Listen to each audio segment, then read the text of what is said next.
My name is Sarah Mitchell, and I thought I knew exactly how this day would end. I was wrong. The smell of fresh coffee and expensive perfume filled the conference room at Peterson and Associates, mingling with something I couldn't quite place until I realized it was the scent of greed. My sister Jessica sat across from me, her manicured fingers drumming against the polished mahogany table in a rhythm that screamed impatience. She'd already mentally spent whatever Uncle Thomas had left her. I could see it in the way she kept glancing at her phone, probably texting her husband about vacation plans or kitchen renovations. Before we jump back in, tell us where you're tuning in from, and if this story touches you, make sure you're subscribed because tomorrow I've saved something extra special for you. The autumn rain streaked down the floor-to-ceiling windows of the law office, each droplet catching the gray Portland light like tiny prisms. I pressed my palms flat against my scrubs, still damp from my rush trip from the clinic where I'd pulled a double shift. Jessica, meanwhile, looked like she'd stepped off a magazine cover, her blonde hair perfectly styled, her designer coat draped over the back of her chair like a declaration of her worth. She caught me looking and smiled, that same condescending curve of lips I'd seen 1,000 times before. "Surprised you could make it," she said, loud enough for Mr. Peterson to glance up from his papers. "I know how busy you are with your little nursing job." I didn't respond. 3 years of marriage to Marcus had taught me that some battles aren't worth fighting, especially when you know you're holding the winning hand. Not that anyone in this room knew about Marcus yet. Not that they'd bothered to ask about the simple gold band on my finger when I'd started wearing it, or why I'd changed my emergency contact forms at work, or why I'd seemed different these past few years. Happier, more settled. They'd been too busy writing their own version of my story to notice I'd stopped living in their margins. Uncle Thomas had been the only one who'd ever really seen me. While my parents compared every accomplishment to Jessica's latest social triumph, Uncle Thomas would pull me aside at family gatherings and ask about my patients, about the volunteer work I did at the free clinic, about the dreams I was too scared to voice around the dinner table. He'd built Mitchell Family Construction from nothing, turning it into one of Portland's most respected contractors, but he never let success make him forget where he came from or who deserved respect. The last conversation we'd had was 6 months ago, just 3 weeks before his heart attack. I'd stopped by his cabin on Mount Hood after a particularly brutal shift, needing the kind of peace only the mountains could provide. He'd been on the deck, watching the sunset paint the sky in shades of amber and rose, a mug of coffee growing cold in his hands. "You look different, Sarah," he'd said without turning around. "Settled, like you finally found your place in the world." I joined him at the railing, breathing in the crisp mountain air. "Maybe I have." "Good," he'd said, and there was something in his voice I couldn't quite identify then. Relief, maybe. Or satisfaction. A person shouldn't have to spend their whole life proving they belong somewhere. Sometimes you just have to build your own place and let the right people find you there. Now, sitting in this sterile conference room with Jessica's laughter echoing off the walls as she made jokes about my charity work, I understood what he'd meant. I'd stopped trying to fit into their definition of success the day I'd married Marcus in a small ceremony overlooking Lake Tahoe, with only the officiant and her wife as witnesses. We'd exchanged vows as the sun dipped behind the mountains, promising to build something real together, something that didn't need anyone else's approval to exist.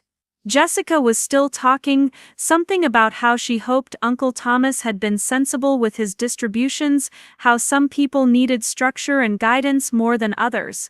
My father nodded along, his calloused hands folded on the table, wearing the same expression he'd worn when I'd announced I was going to nursing school instead of joining the family business.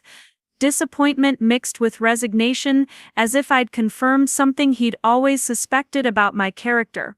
My mother sat beside him, her lips pressed into a thin line that meant she was trying not to say something she'd regret later.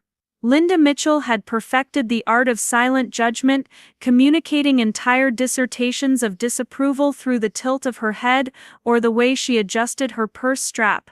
Today, everything about her posture screamed that this entire proceeding was beneath her, that Uncle Thomas should have simply told them his wishes instead of dragging them downtown for this formal reading. Mr. Peterson cleared his throat, a sound that cut through Jessica's monologue like a blade.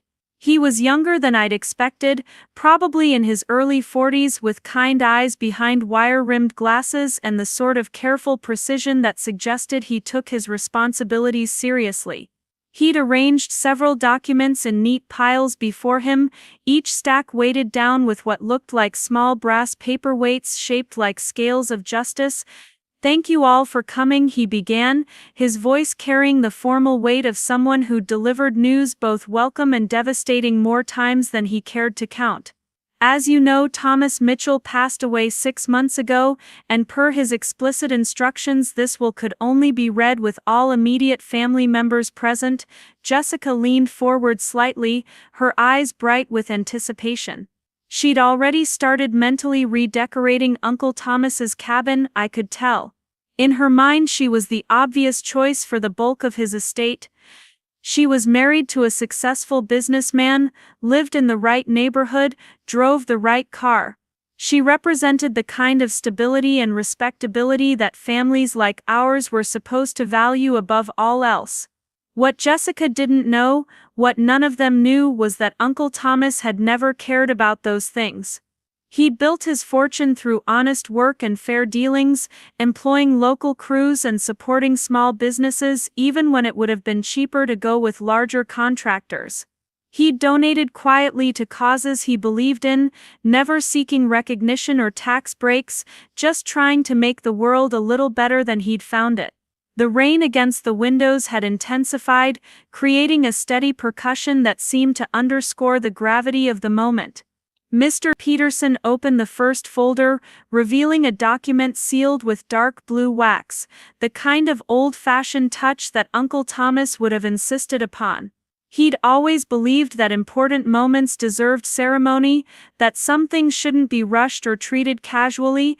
"This is the last will and testament of Thomas James Mitchell," Mr. Peterson announced, "executed 18 months before his passing and witnessed by myself and my colleague Miss Rivera." My father shifted in his chair, the leather creaking under his weight. Robert Mitchell had worked construction for 40 years, and his body showed every one of those years in the careful way he moved, the slight favor he gave his left knee, the permanent calluses on his hands that no amount of soap could ever fully soften. He'd expected to inherit the business, I knew. It was the natural progression in his mind. Uncle Thomas had built it, and now it should pass to his brother, then eventually to Jessica's husband, keeping it in the family in the traditional sense. "To my brother Robert," Mr. Peterson read, "I leave my personal tools and the 1967 Chevrolet pickup truck we restored together when we were young and still believed we could fix anything with enough time and the right parts." My father's face softened slightly at this, a rare. Preparing and narrating this story took us a lot of time, so if you are enjoying it, subscribe to our channel. It means a lot to us. Now back to the story. Crack in his usually stoic expression. He and Uncle Thomas had spent countless weekends in the garage, teaching themselves mechanics through trial and error, bonding over shared frustration and small victories.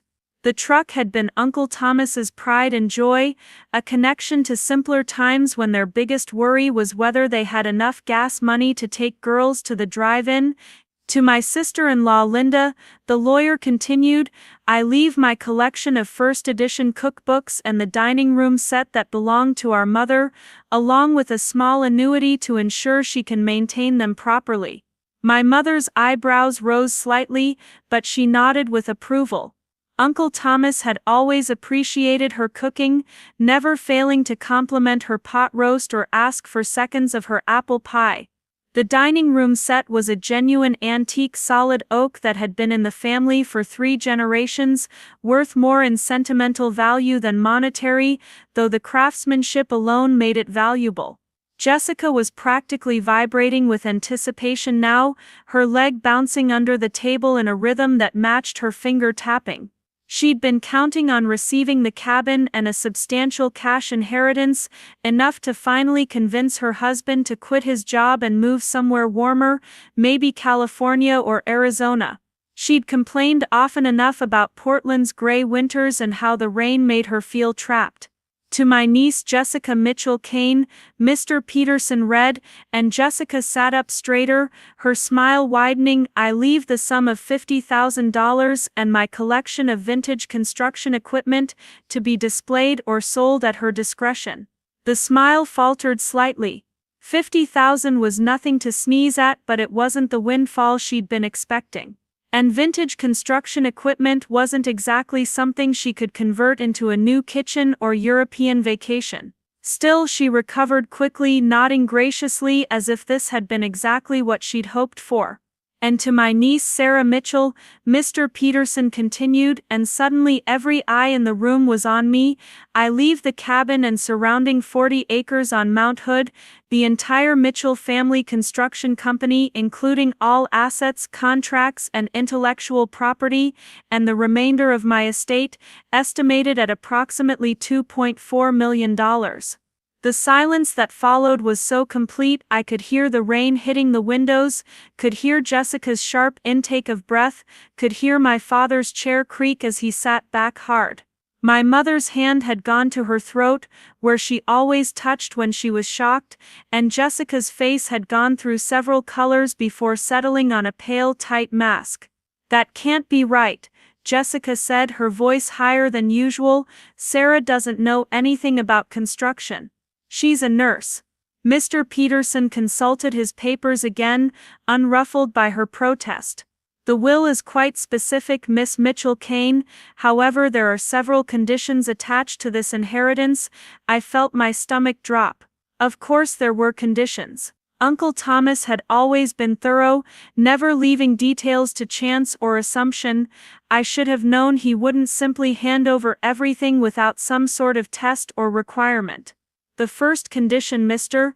Peterson read, "is that Sarah must demonstrate her commitment to maintaining the company's values and reputation. The second is that she must prove she has the personal stability and support system necessary to handle such responsibility." Jessica's smile returned sharper than before. Personal stability? Sarah's never even been in a serious relationship. She lives alone in that tiny apartment, works all the time. Uncle Thomas must have realized she's not equipped for this kind of responsibility. The words hit me like a physical blow, not because they were cruel, but because they revealed just how little my own family knew about my life. For 3 years I'd been married to the most wonderful man I'd ever met, had built a partnership based on mutual respect and shared values, had found the kind of love that made everything else in life feel possible. And they'd never noticed. They'd been so busy dismissing me that they'd missed the most important thing that had ever happened to me. Mr. Peterson was still reading, his voice steady and professional. "To address these conditions, Thomas Mitchell has specified that certain documentation must be presented to verify Sarah's eligibility." He reached for a manila envelope that had been sitting separately from the other documents, one that I now noticed had my name written across it in Uncle Thomas's distinctive handwriting. The sight of it made my throat tighten with emotion. Even after his death, he was still looking out for me, still making sure I had what I needed to succeed. "Sarah," Mr. Peterson said, turning to me directly, "your uncle has requested that you present proof of marriage if such proof exists, along with character references from your spouse and employer." The room went completely still. Jessica's mouth had fallen open slightly, and she was staring at me as if I'd suddenly grown a second head. My parents looked equally stunned, as if Mr. Peterson had just announced that I was secretly an astronaut or had won the lottery without telling anyone. "Married?" my mother managed to say, her voice barely above a whisper. "Sarah, what is he talking about?" I reached into my purse with hands that were steadier than I felt, pulling out the folder I'd brought with me. Inside was our marriage certificate from California, signed and sealed 3 years ago, along with the letter Marcus had written at my request just that morning, and a recommendation from Dr. Patricia Williams, the head of nursing at our clinic. His name is Marcus Chen, I said quietly, placing the marriage certificate on the table where everyone could see it. We've been married for 3 years, he's a software engineer, volunteers with me at the free clinic, and he's the kindest man I've ever known. Jessica snatched up the certificate as if it might disappear if she didn't examine it immediately. Her eyes scanned every line, looking for some flaw or forgery that would explain away this impossible development. But the document was genuine, complete with the raised seal of California and the signatures of Dr. Elena Rodriguez, who had officiated our ceremony, and her wife Maria, who had served as our witness. 3 years? My father said, and there was something wounded in his voice that cut deeper than Jessica's anger. Sarah, why didn't you tell us? The question hung in the air like an accusation, and I felt the weight of all the choices that had led to this moment. How could I explain that I'd stopped sharing important things with them because they'd never seemed genuinely interested? How could I tell them that Marcus had wanted to meet them, had asked repeatedly when he could take them to dinner or visit the family cabin, but I'd kept making excuses because I was afraid they'd find him lacking somehow? I tried, I said finally, and it was true at least partially. I mentioned him a few times, but you were always busy with other things. Jessica's wedding planning, the business, Dad's knee surgery. It never seemed like the right time.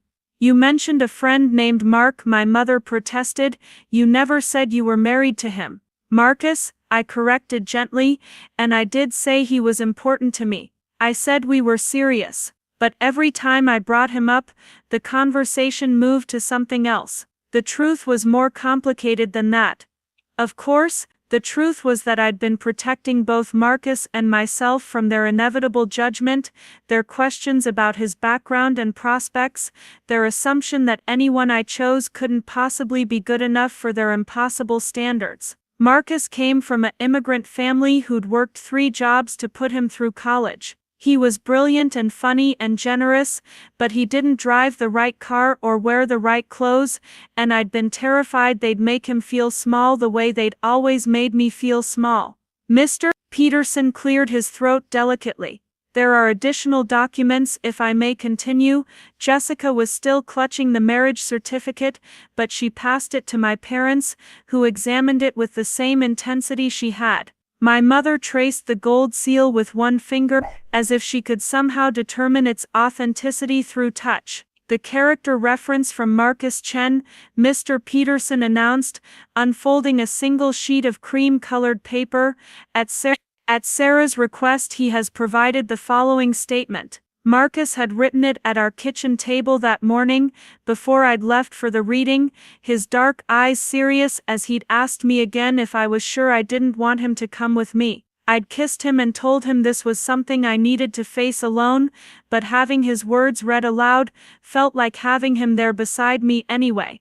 To whom it may concern, Mr. Peterson began, I have had the privilege of being married to Sarah Mitchell for 3 years, and in that time I have watched her demonstrate the kind of integrity and compassion that most people only aspire to. She works tirelessly at the clinic, often staying late to comfort worried families or cover shifts for colleagues facing emergencies. She volunteers at the free clinic every Saturday, providing health care to people who cannot afford it elsewhere, never seeking recognition or compensation. Jessica made a small sound of disbelief, but Mr. Peterson continued reading without pause. Sarah approaches every challenge with thoughtfulness and determination. When I was laid off last year during the tech downturn, she never once made me feel like a burden, instead encouraging me to take the time to find the right opportunity rather than settling for the first offer. She supported us both on her nursing salary without complaint,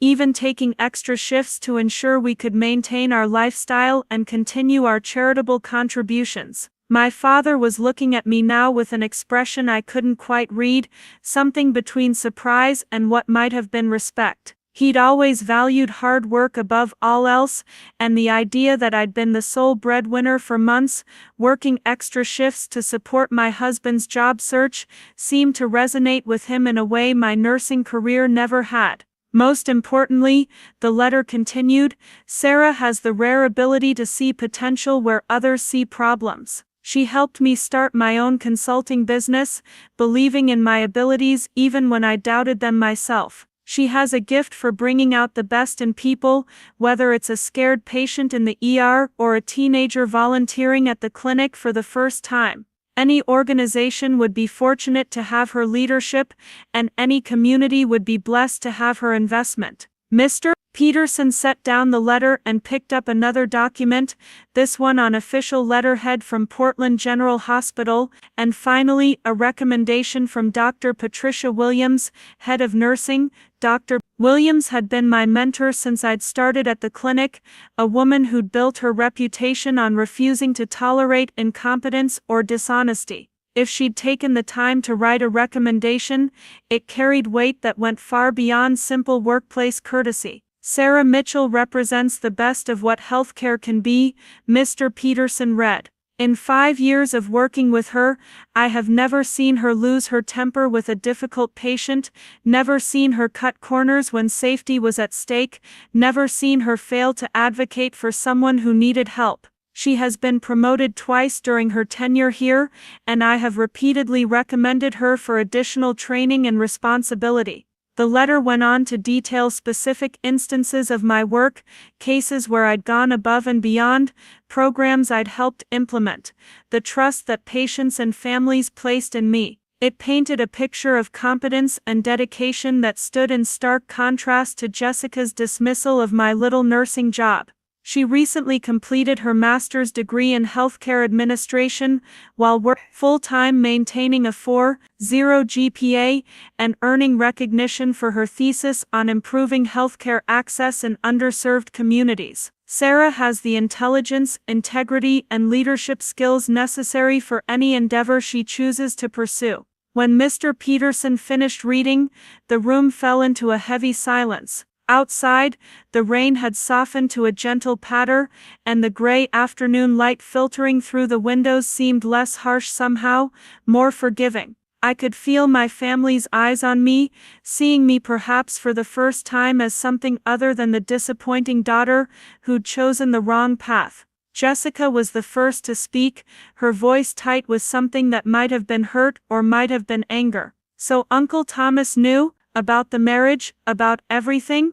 I nodded slowly. He was the only one I told when Marcus and I got engaged. He was the one who suggested we keep it simple, said the right people would be happy for us regardless of how big the wedding was. Why didn't he tell us? My mother asked, and there was genuine pain in her voice. Mr. Peterson answered before I could. Actually, he did mention it. In a letter he asked me to give you after the will reading. He reached for yet another envelope. This one addressed to the Mitchell family in Uncle Thomas's careful script. The sight of it made my chest tighten with grief and gratitude. Even after death, Uncle Thomas was still trying to bridge the gap between me and the people who were supposed to love me unconditionally. Should I read this aloud as well? Mr. Peterson asked. My father nodded, his jaw tight with the effort of containing whatever emotions were warring inside him. Yes, let's hear what Thomas had to say about all this. Mr. Peterson opened the envelope and unfolded a single sheet of paper, cream-colored like Marcus's letter, covered in Uncle Thomas's distinctive handwriting. The sight of it transported me back to childhood, to thank you notes after birthdays and encouraging words written in the margins of school papers he'd helped me with when my parents were too busy with work. My dear family, he began, if you are hearing this letter, it means Sarah has fulfilled the conditions of my will and has hopefully shared the truth about her marriage and her accomplishments. I suspect this comes as a surprise to some of you, and I want you to understand why she felt the need to keep such an important part of her life private. Jessica shifted uncomfortably in her chair, perhaps beginning to sense where this was heading. For years I watched Sarah try to earn your approval, saw her shrink herself to fit into spaces that were too small for her spirit. I saw how her achievements were dismissed as less important than other people's, how her choices were questioned and criticized instead of celebrated. Sarah stopped sharing her joy with you because she learned that you would find ways to diminish it. The words hung in the air like an indictment, and I could see my parents struggling with them, trying to reconcile Uncle Thomas's perception with their own memories. My mother's hand had gone to her throat again, and my father was staring down at his folded hands. Marcus Chen is a remarkable young man who loves Sarah completely and supports her dreams unconditionally. When she told me about their engagement, her face lit up in a way I hadn't seen since she was a child. She deserved to have that joy protected, not subjected to judgment or criticism. Mr. Peterson paused, allowing the weight of those words to settle before continuing. Sarah has spent her adult life serving others, healing the sick, comforting the frightened, advocating for those who cannot advocate for themselves. She has built a marriage based on mutual respect and shared values. She has earned advanced degrees while working full-time and volunteering in her community. She has demonstrated every quality that should make a family proud. I felt tears building behind my eyes, not from sadness but from the overwhelming relief of finally being seen, finally having someone speak the truth about who I was and what I'd accomplished. I am leaving her Mitchell Family Construction not because she needs the money, but because she has the integrity and vision to grow it into something even better than what I built. She understands that success means more than profit, that a business has responsibilities to its workers and its community. She will honor the values that built this company while bringing it into the future. The letter concluded with a challenge that was both gentle and firm. I hope you will take this opportunity to really see Sarah, to celebrate her accomplishments, and to welcome Marcus into the family he should have been part of years ago. She doesn't need your approval to be successful, but she deserves your love and support simply because she is your daughter and sister. When Mr. Peterson finished reading, the silence stretched long enough for me to count my own heartbeats. Then my father cleared his throat, a sound rough with emotion he was trying to contain. "Sarah," he said, and his voice was different somehow, smaller and more uncertain than I'd ever heard it. "I owe you an apology." The words hung between us, an admission that felt almost as shocking as the inheritance itself. Robert Mitchell had never been a man who apologized easily, who admitted when he was wrong, or had misjudged a situation. "We all do," my mother added softly, and I could see her eyes were bright with unshed tears. "I'm so sorry, sweetheart. We should have been paying attention, we should have been celebrating your life instead of waiting for you to live it the way we thought you should." Jessica remained silent, but I could see her struggling with emotions she couldn't quite name. The golden child position she'd held for so long was shifting beneath her feet, and she didn't know how to navigate this new landscape, where her younger sister's quiet achievements suddenly carried more weight than her social successes. As we left the law office that afternoon, stepping out into the gentle Portland rain, I felt like I was walking into a completely different life than the one I'd woken up to that morning. The inheritance was overwhelming, the responsibility daunting, but what mattered most was the piece of paper folded carefully in my purse, Uncle Thomas's letter, proof that someone had seen me clearly and loved me exactly as I was. That evening, Marcus and I sat at our small kitchen table, the inheritance documents spread out between us alongside takeout containers from our favorite Thai restaurant.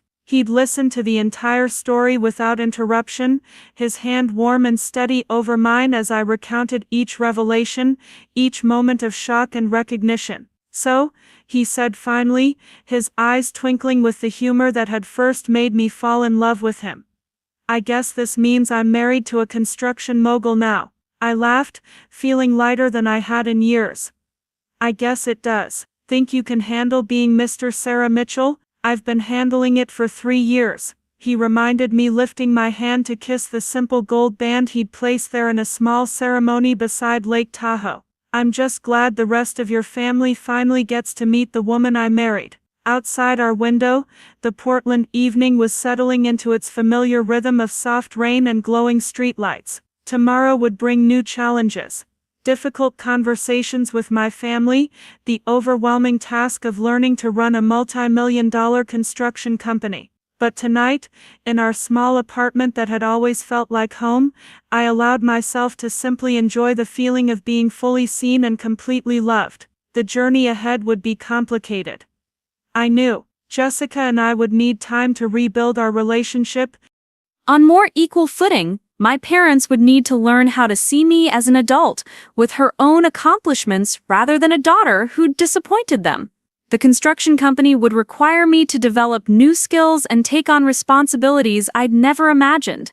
But as I looked around our cozy kitchen, at the man who'd believed in me when no one else did, at the marriage certificate that had finally proven my worth to a family who should have seen it all along, I knew that Uncle Thomas had been right. Sometimes you don't need to fit into someone else's definition of success. Sometimes you just need to build your own life and let the right people find you there.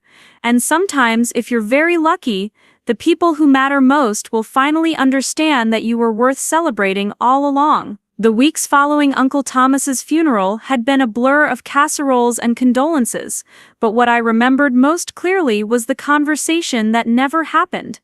Jessica had organized everything with her usual efficiency, coordinating the service, the reception, even the flowers with military precision. She'd assigned me the task of cleaning out Uncle Thomas's personal effects from the cabin, probably assuming it would be too emotionally difficult for her to handle. I'd driven up to Mount Hood on a crisp October morning, the kind where the air smells like wood smoke and possibility. The cabin sat nestled among towering Douglas firs, its cedar siding weathered to a warm silver that caught the morning light. Uncle Thomas had always kept it immaculate, and walking through the familiar rooms felt like stepping back through layers of memory. In his bedroom, I found the wooden box where he kept his important papers. Inside, beneath insurance documents and property deeds, was a manila folder with my name written across it in his careful script. My hands trembled slightly as I opened it, revealing photographs I'd never seen before. Pictures of me at my nursing school graduation, where I'd thought no family members had attended. Images of me volunteering at the free clinic, captured from a distance with a telephoto lens. Even a photo of Marcus and me from our first Christmas together, somehow taken without our knowledge when we'd visited the cabin while Uncle Thomas was supposedly out of town. Beneath the photographs was a letter addressed to me, sealed but never sent. The date on the envelope was from 2 years ago, just after Marcus and I had gotten engaged. With shaking fingers, I broke the seal and unfolded the pages inside. "My dear Sarah," it began. "I hope someday I'll have the courage to give you this letter in person, but for now I'll content myself with writing down the things I should have said years ago. I've been watching you build a life that would make any family proud, and I've seen how little recognition you get for the remarkable woman you've become." The letter went on to detail observations he'd made during family gatherings, how my accomplishments were consistently overshadowed or dismissed, how my parents seemed to view my career choice as a personal disappointment rather than a calling to serve others. He wrote about noticing the changes in me after I'd met Marcus, how I'd started carrying myself differently, speaking up more confidently, laughing more freely. "I see how you light up when you talk about that young man," the letter continued, "and I see how quickly that light dims when the conversation turns to other things. You deserve to have your happiness celebrated, not questioned or minimized. I want you to know that someone in this family sees your worth even if you feel invisible most of the time." Reading those words in the silence of his empty cabin, surrounded by the scent of pine and old coffee, I'd finally understood why Uncle Thomas had always felt different from the rest of my family. He'd been paying attention when everyone else was distracted by their own agendas. He'd seen me not as a disappointment or a puzzle to be solved, but as a person worthy of respect and love exactly as I was. The letter concluded with a promise that had taken my breath away. "I'm working on something that will ensure your future security and happiness, regardless of what anyone else in this family decides to do. You've earned the right to build the life you want, with the person you love, without having to ask permission or seek approval from people who should have been supporting you all along." Now 3 months later, sitting in that law office with his words echoing in my memory, I finally understood what he'd been planning. The inheritance wasn't just about money or property, it was about validation, about proving to a family who'd never quite seen me that their assessment of my worth had been wrong from the beginning. Growing up in the Mitchell household had been like living in a house where all the mirrors were funhouse reflections, showing distorted versions of reality that never quite matched what I knew to be true about myself. My parents weren't cruel people, but they'd had a vision of what success should look like, and I'd never quite fit the mold they'd constructed. Robert Mitchell had built his reputation on reliability and hard work, rising from entry-level laborer to foreman, through sheer determination and an unwavering commitment to quality. He'd married my mother when they were both young and optimistic, back when Portland was still a smaller city, and opportunities seemed limitless for people willing to work for them. They'd planned for a large family, maybe 4 or 5 children who would grow up to take over the family business and carry on the Mitchell name with pride. Instead, they'd gotten 2 daughters, one who excelled at everything they valued and one who seemed determined to march to her own drummer.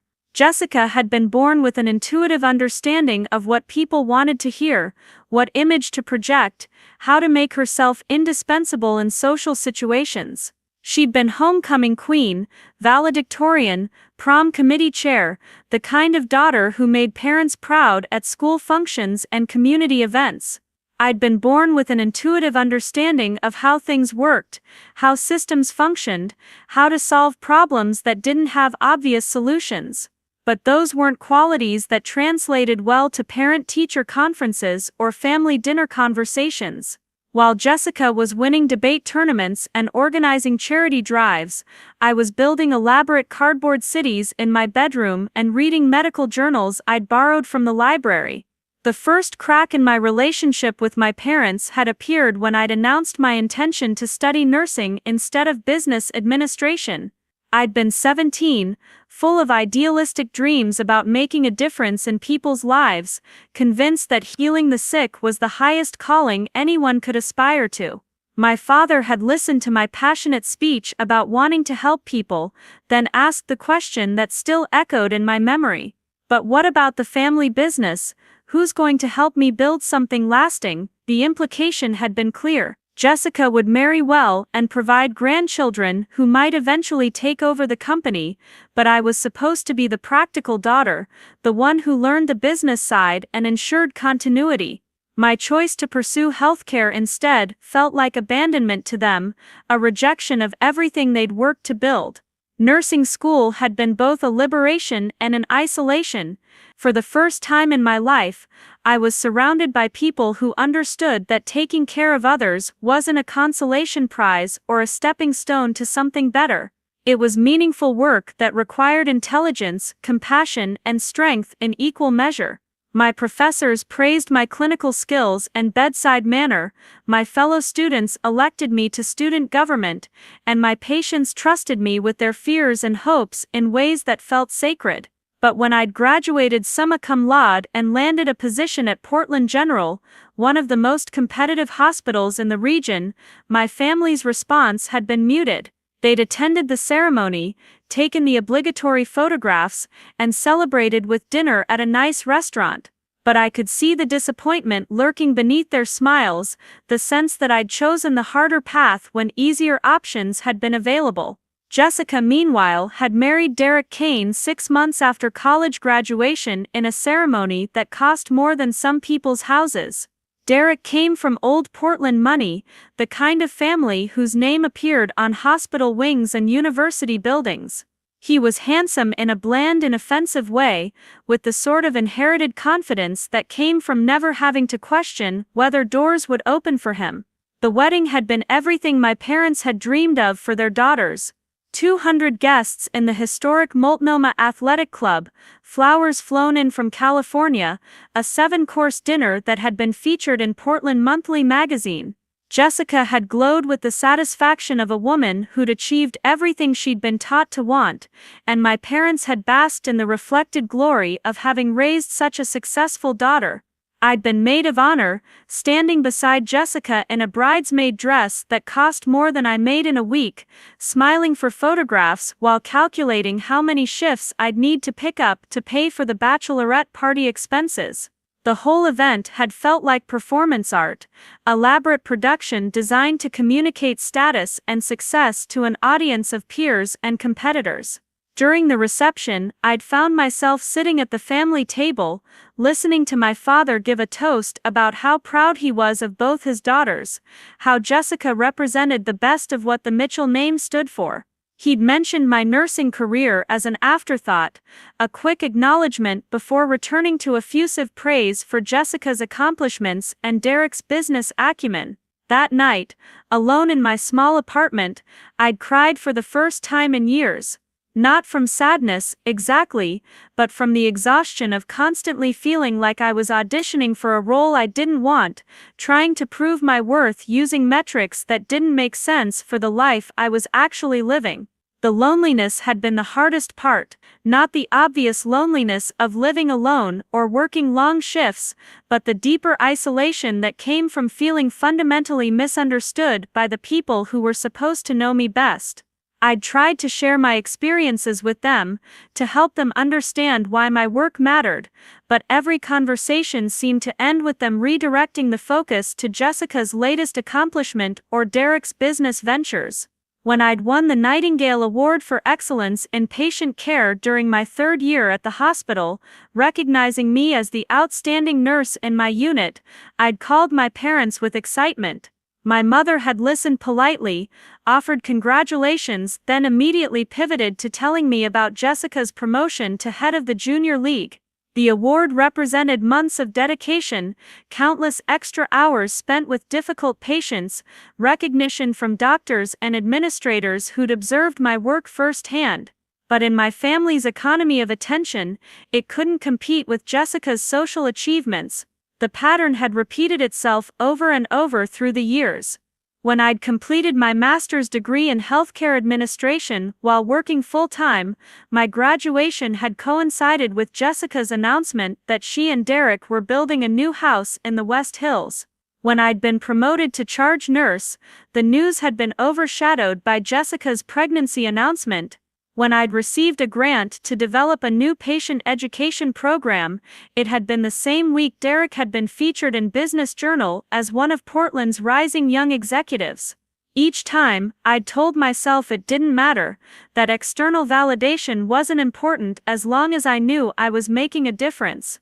But the cumulative effect had been like death by 1,000 paper cuts, each small dismissal adding to a growing sense that my family saw me as the supporting character in someone else's story, rather than the protagonist of my own.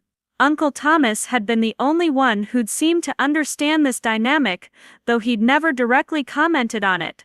During family gatherings, he'd seek me out for conversations about my work, asking detailed questions about specific cases or new procedures I'd learned.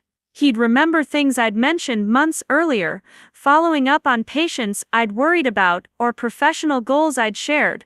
When everyone else was discussing Jessica's latest social triumph, Uncle Thomas would pull me aside to hear about the teenager I'd helped through a difficult surgery, or the elderly patient who'd thanked me for making her feel less afraid.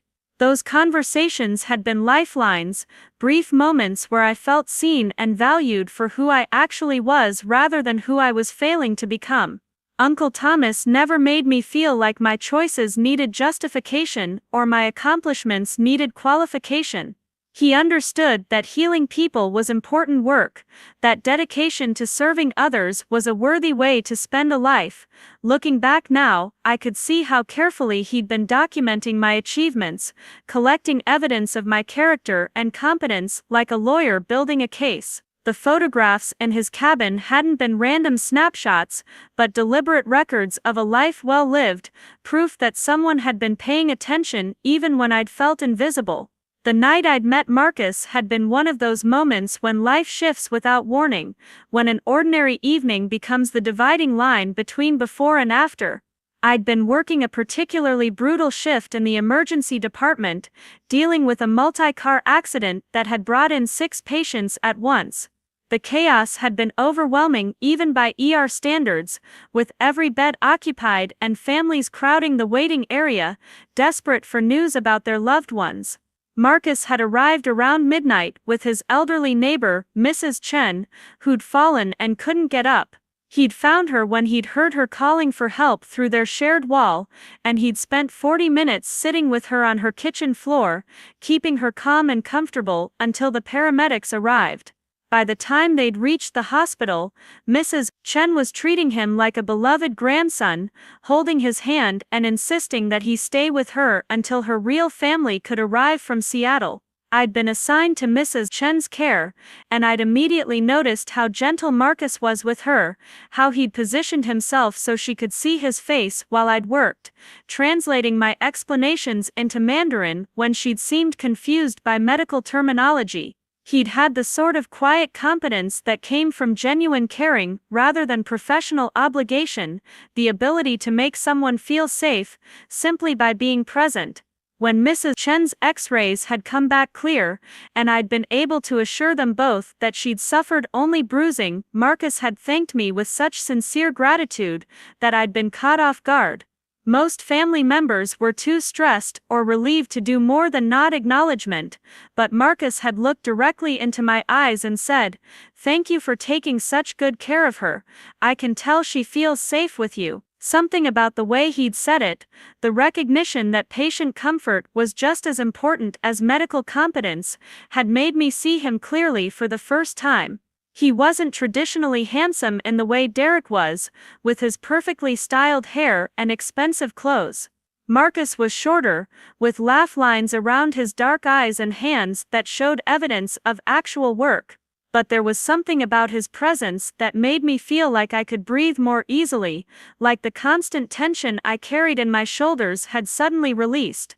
We'd ended up talking in the hospital cafeteria after my shift ended, sharing terrible coffee and day-old pastries, while he'd waited for Mrs. Chen's daughter to arrive from Seattle.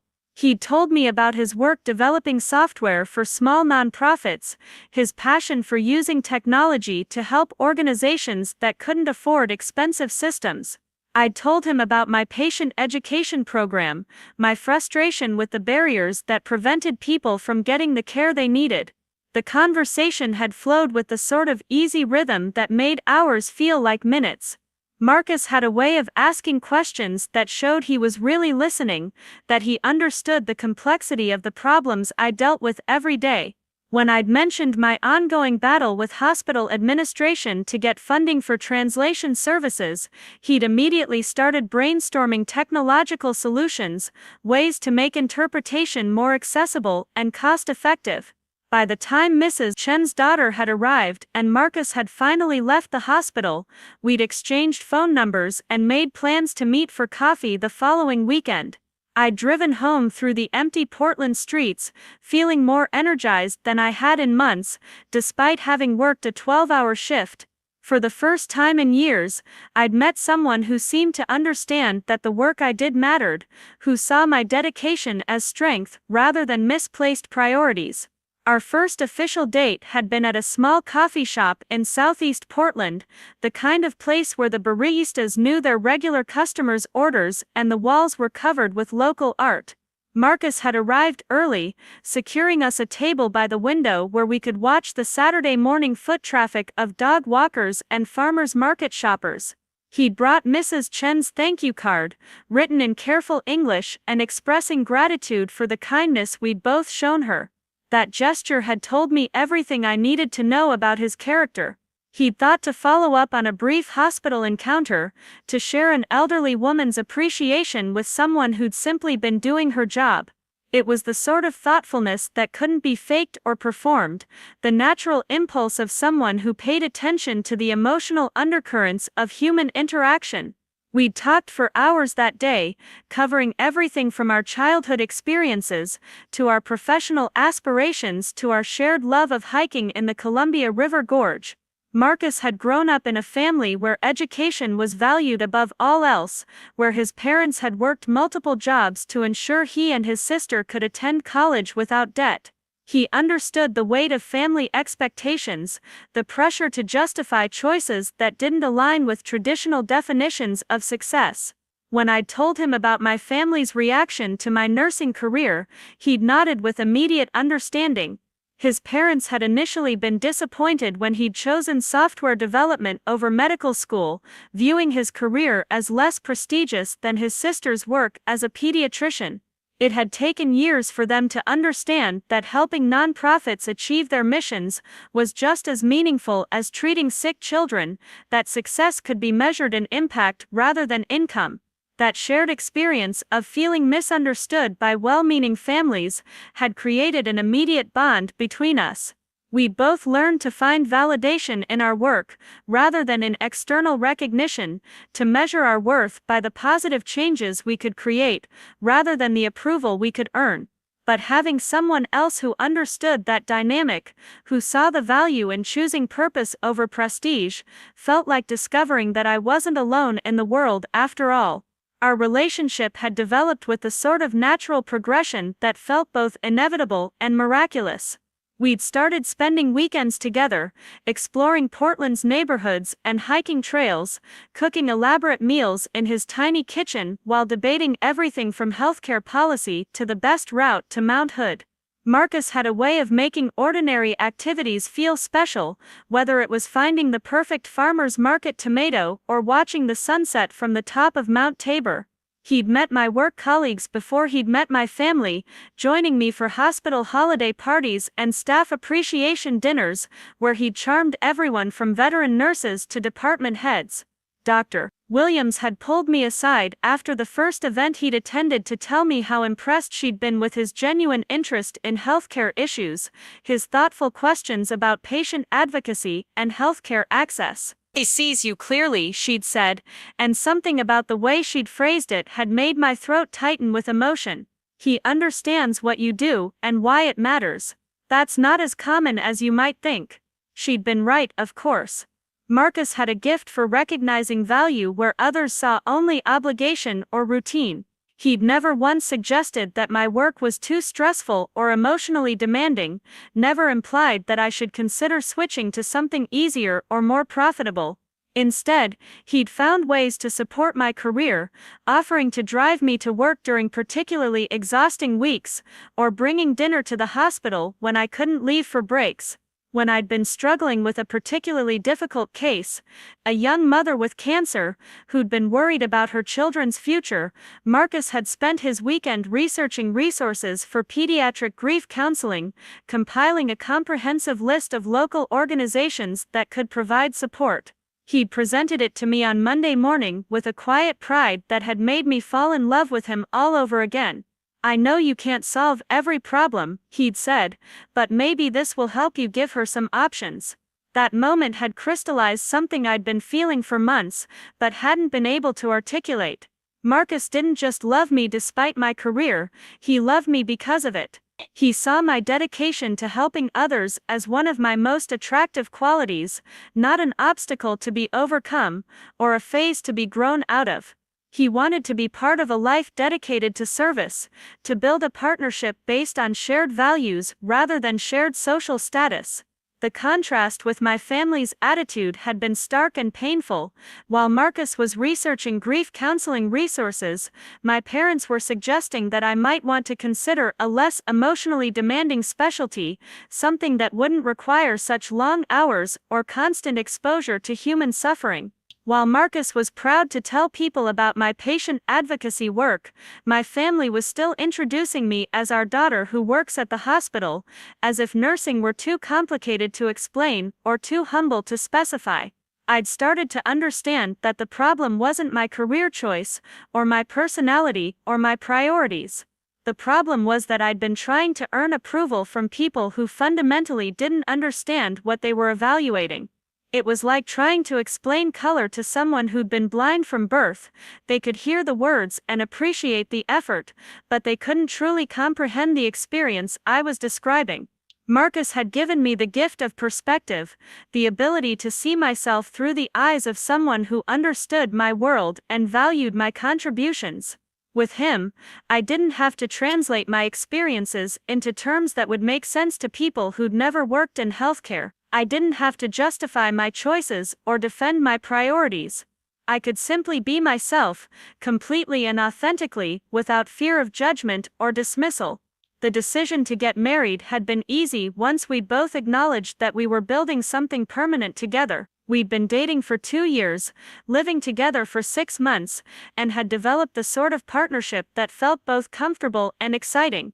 Marcus had proposed during a camping trip to Crater Lake, offering me a simple ring that he'd designed himself, its clean lines and sustainable diamond reflecting his values and his understanding of mine. The decision about the wedding itself had been more complicated. Marcus had wanted to invite both our families, to make the ceremony a celebration that would bring our different worlds together. I'd been terrified of subjecting him to my family's subtle condescension, their inevitable questions about his background and prospects, their assumption that anyone I chose couldn't possibly be good enough for their impossible standards. We'd compromised on the intimate ceremony at Lake Tahoe, a setting beautiful enough to feel special but small enough to avoid the complex family dynamics that a larger wedding would have required. We'd exchanged vows as the sun set over the mountains, promising to support each other's dreams and create a life based on love rather than expectation. Dr. Elena Rodriguez, the officiant, had been Marcus's choice, a family friend who'd known him since childhood, and understood our desire for a ceremony that reflected our values rather than social conventions. Her wife Maria had served as our photographer and witness, capturing moments of genuine joy and connection that would become some of our most treasured possessions. The weekend had been perfect in its simplicity, 2 people choosing each other without fanfare or performance, creating a marriage based on mutual respect and shared purpose. We'd returned to Portland as husband and wife, ready to build a life that would honor both our individual goals and our commitment to each other. The decision not to immediately tell my family had been pragmatic rather than vindictive. We'd wanted time to settle into married life without external pressure or commentary, space to establish our own traditions and rhythms without having to defend them to people who might not understand our choices. Uncle Thomas had been the exception because he'd always been different, because he'd earned the right to share our joy through years of genuine interest and support. Now, sitting in that law office with my marriage certificate spread on the table, and my family staring at me with varying degrees of shock and confusion, I felt the weight of all those years of feeling invisible and misunderstood. But I also felt the strength that came from knowing I'd built something real and lasting with someone who saw me clearly, who valued my contributions and supported my dreams. The inheritance from Uncle Thomas was validation, proof that at least one person in my family had been paying attention all along. But the real gift had been Marcus, the partner who'd helped me understand that I didn't need anyone else's permission to live the life I wanted, to find meaning in work that mattered, to choose love over status and authenticity over approval. Uncle Thomas had seen that transformation in me, had recognized that I'd found my place in the world even when my family couldn't see it. His letter and his inheritance were his way of ensuring that everyone else would finally have to acknowledge what he'd known all along, that I'd become exactly the person I was meant to be, regardless of whether anyone else understood or approved. The morning Marcus first suggested meeting my family was a crisp January day, the kind where Portland's winter light filtered through our kitchen window like liquid silver. We'd been married for 6 months by then, and the question had been building between us like a gentle pressure, never demanding but always present. He'd mentioned it casually while making coffee, his back turned to me as he measured grounds with the precision he brought to everything he cared about. "I was thinking," he'd said, his voice carefully neutral, "maybe it's time I met your parents. We could have them over for dinner, or maybe meet them somewhere comfortable for you." The coffee maker had started its familiar gurgling, filling the silence while I'd struggled to find words that wouldn't hurt his feelings or reveal the depth of my anxiety about that exact scenario. Marcus deserved to be proud of our marriage, to share it with the world without reservation. but the thought of watching my family evaluate him through their narrow lens of acceptability made my stomach clench with protective panic. "They're complicated," I'd said finally, which was both true and completely inadequate as an explanation. Marcus had turned to face me then, his dark eyes gentle but persistent. "Most families are complicated, Sarah, but they raised you, so they can't be all bad." That assumption, so reasonable and kind, had highlighted the chasm between Marcus's experience of family and my own. His parents, Dr. James Chen and Professor Lu Wei, were immigrants who'd built successful careers through determination and sacrifice. They'd raised their children to value education and hard work, but they'd also created a home where achievements were celebrated and differences were respected, even when they weren't fully understood. When Marcus had told them about our engagement, their concerns had been practical rather than judgmental. Was I financially stable? Did we share similar values about family and responsibility? Did I make him happy? Once they'd met me and received satisfactory answers to these questions, they'd welcomed me with the sort of warm efficiency that made clear I was now considered part of their circle of care and concern. My family operated from a different playbook entirely. For them, approval wasn't about compatibility or shared values, but about status and conformity, about whether a choice enhanced or diminished the family's reputation in their particular social circle. They would evaluate Marcus not as a person but as a reflection on me, and by extension, on them.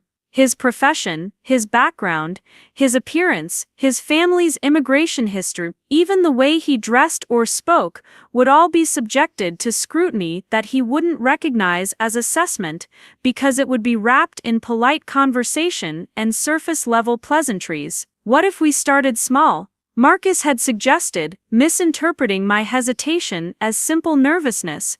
Maybe just lunch with your parents, somewhere public where everyone feels comfortable. The idea of my parents sitting across from Marcus in some neutral restaurant, making polite conversation while mentally cataloging everything they found lacking, had filled me with such dread that I'd actually felt nauseous. Not because I was ashamed of Marcus, but because I knew exactly how they would see him, and I couldn't bear the thought of watching their subtle dismissal register on his face. Marcus came from a world where people were valued for their character and contributions, where a software developer who helped nonprofits was considered successful regardless of his income or social connections. My parents inhabited a universe where success was measured by external markers, where the right neighborhood and the right job title and the right social circle were prerequisites for respect.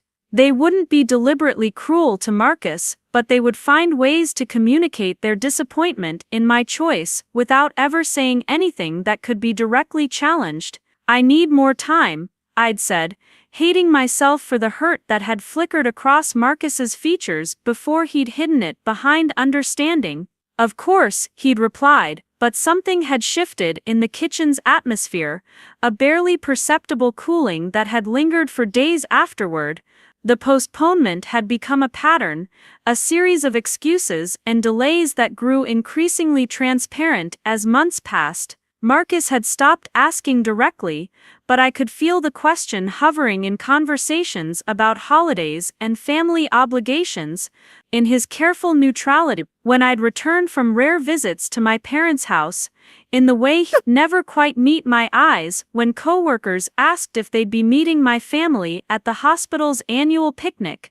Dr. Williams had been the one to finally call me out on the situation, cornering me after a particularly stressful shift where I'd snapped at 2 different colleagues for minor infractions.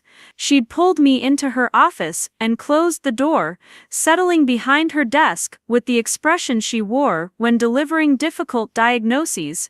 "You're going to ruin your marriage if you keep this up," she'd said without preamble, her directness cutting through my defenses like a scalpel. "I don't know what you're talking about," I'd protested, but the words had sounded weak even to me. "You're keeping your husband separated from your family like they're incompatible blood types. Dr. Williams had continued, leaning forward with the intensity she brought to complex cases. And Marcus is too good a man to push you about it, but I can see it's eating at him. More importantly, it's eating at you. She'd been right, of course. The deception had created a constant low-level stress in my life, a mental juggling act that required me to keep my family and my marriage in separate compartments. When my parents called, I'd step into another room so Marcus wouldn't overhear conversations that never included questions about him or acknowledgement of his existence. When Marcus suggested weekend plans that might conflict with family obligations, I'd make excuses rather than explaining why I couldn't bring him along. The worst part was watching Marcus begin to withdraw, not from anger but from hurt confusion. He'd stopped making suggestions about family gatherings, stopped asking about my parents' health or my sister's latest news. Our kitchen table conversations had become carefully edited, stripped of the natural intimacy that had characterized our early relationship.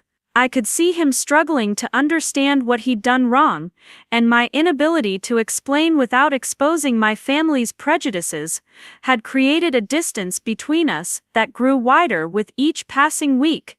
They're going to judge him, I'd finally admitted to Dr. Williams, the words tumbling out like a confession. They're going to look at him and see all the things he's not rather than everything he is, and I can't stand the thought of putting him through that.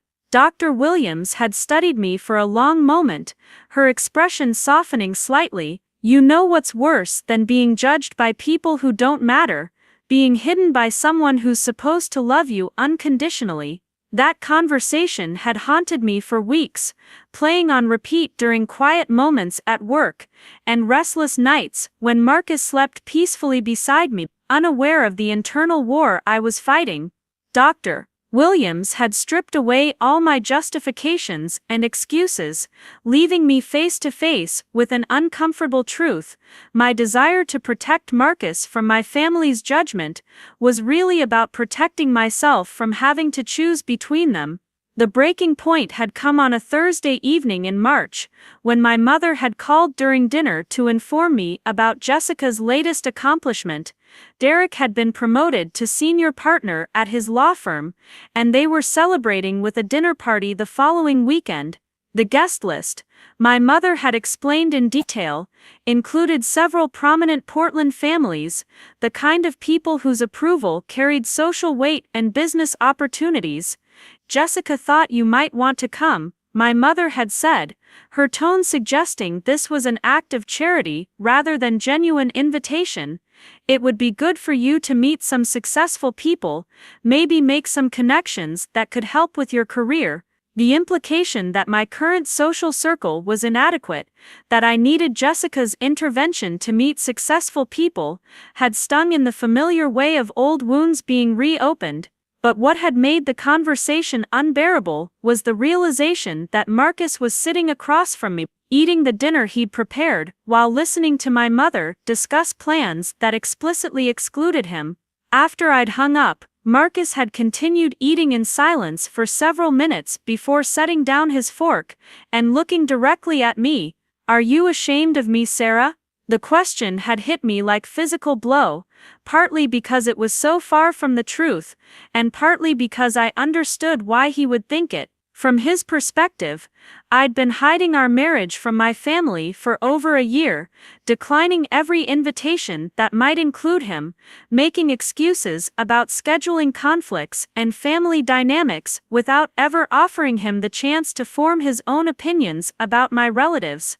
No, I'd said, reaching across the table to take his hand. Marcus, no, I could never be ashamed of you.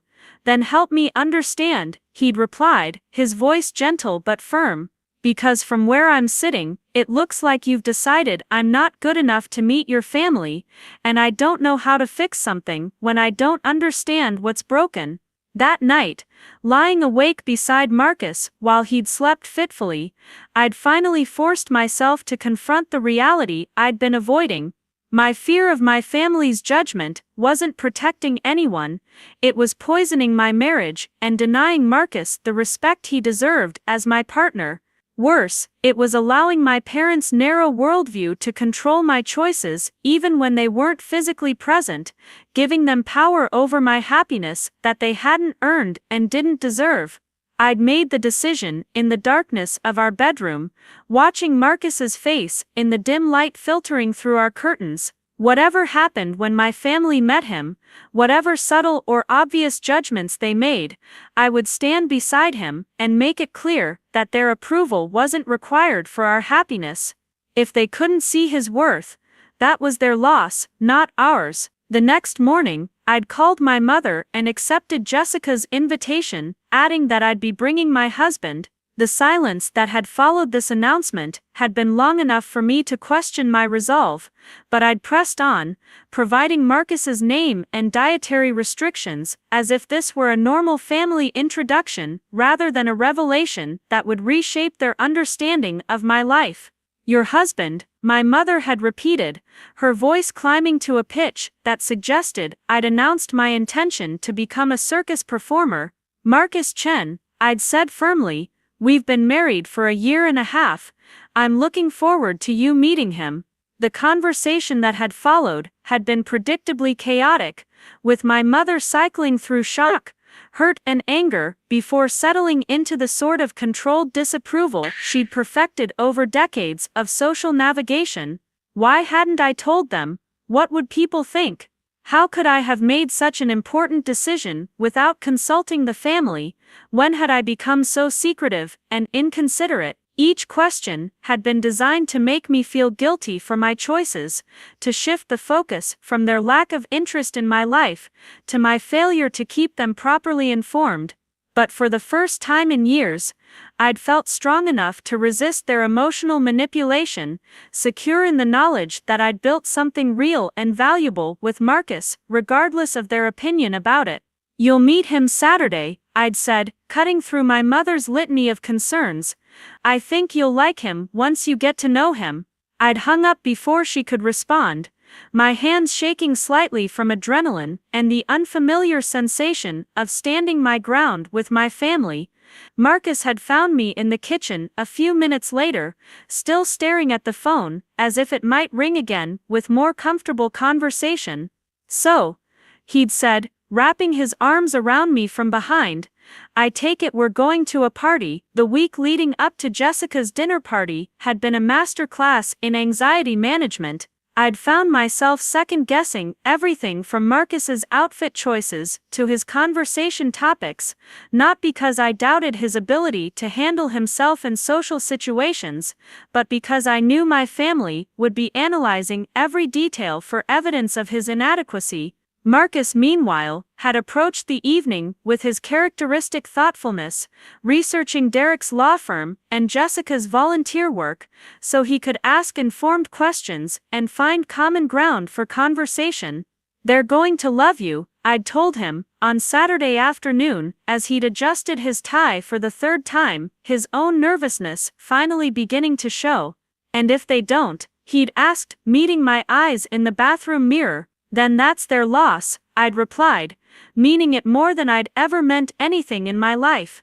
The dinner party had been held at Jessica and Derek's house in the West Hills, a sprawling contemporary structure with floor-to-ceiling windows and precisely landscaped grounds that screamed expensive good taste. Cars in the circular driveway had ranged from luxury sedans to the sort of sports cars that cost more than most people's annual salaries, and I'd felt Marcus tense slightly beside me as we'd approached the front door. Jessica had greeted us with her politician's smile, perfectly composed and gracious in the way that communicated welcome without warmth. She'd been stunning as always, her blonde hair styled in an elaborate updo that had probably required professional assistance, her dress a shade of emerald that complemented her eyes and her jewelry. "Sarah," she'd said, embracing me with the sort of careful hug that avoided wrinkling clothes or disturbing makeup, "and you must be Marcus. We've heard so much about you." This had been a lie, of course, since they'd learned of Marcus's existence only a week earlier, but Jessica had delivered it with such conviction that anyone overhearing would have assumed she'd been eagerly anticipating this meeting for months. Marcus had responded with his own polite pleasantries, offering a bottle of wine he'd selected carefully and complimenting the house's architecture with genuine appreciation. The evening had unfolded exactly as I'd feared and expected. My parents had been cordial but distant, engaging Marcus in the sort of surface-level conversation that revealed nothing about his character while allowing them to assess his social competence. Derek had dominated discussions about business and investments, topics where Marcus's expertise in nonprofit technology wasn't particularly relevant. Jessica's friends had been politely inclusive while making it clear, through subtle signals, that Marcus didn't quite belong in their circle of influence and privilege. But Marcus had navigated it all with grace and dignity, asking thoughtful questions about other guests' work, sharing stories about his nonprofit clients without overselling his own importance, finding ways to connect with people despite the obvious differences in background and priorities. When one of Derek's partners had made a casual comment about immigrants taking jobs from real Americans, Marcus had responded with such calm intelligence and personal experience that the man had actually apologized and engaged in genuine conversation about immigration policy for the rest of the evening. I'd watched my family watch Marcus throughout the night, seeing them struggle to reconcile their preconceptions with the reality of his character and competence. He wasn't the socially awkward outsider they'd expected, wasn't easily dismissed or categorized. He was simply himself, intelligent, kind, accomplished in his own field, and genuinely interested in other people, regardless of their status or wealth. The turning point had come when Mrs. Patterson, one of Jessica's oldest friends and a prominent philanthropist, had mentioned her foundation's struggle to modernize their donor management system. Marcus had listened carefully to her description of the problems they were facing, then offered specific suggestions based on his experience with similar organizations. By the end of the conversation, she'd been taking notes on her phone and asking for his business card.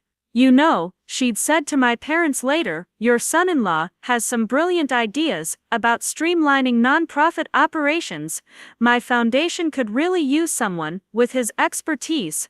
That endorsement from someone within their social circle had visibly shifted my parents' assessment of Marcus, and I'd felt a familiar mixture of relief and resentment at how much their opinion depended on external validation rather than their own judgment.